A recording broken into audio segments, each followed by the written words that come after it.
Imagine walking 22 miles in a day. Now imagine doing that day after day as you make your way across the country. That's exactly what one Beloit College alumni did. A veteran himself, he's taking on issues facing so many vets, one step at a time.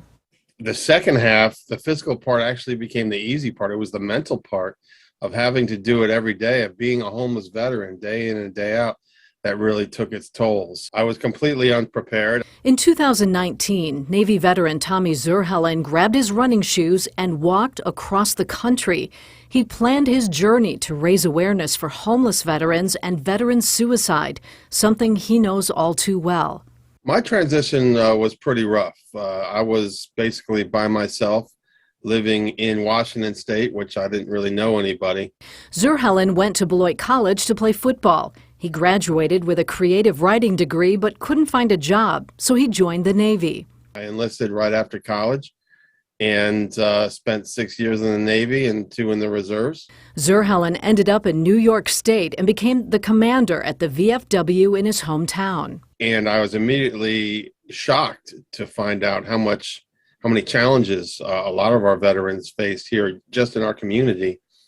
And then I was shocked to learn about those numbers that affect our veterans all over the country, like those 22 veteran suicides a day and those 40,000 homeless veterans every night. So I can't sing or dance. So I decided to do something outside of my comfort zone and attempt to walk across America.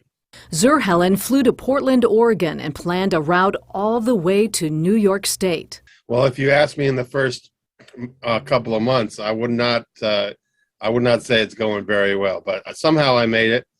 One foot in front of the other, Zurhelen started the 3,000-mile trek, walking 22 miles a day to signify the 22 veterans who commit suicide every day. The only reason why I made it is because all the amazing veterans and their stories that I met along the way, and they carried me across the finish line. There's so many forgotten heroes all across America who fall through the cracks. And so I met a Vietnam veteran who was living in the desert on top of a mountain for the last 40, 50 years, ever since he got back from Vietnam. And, you know, I wish that story was isolated, but pretty much every day I would meet a new veteran and they would tell me their story. And you know what? Their stories were all different, but they were all same too.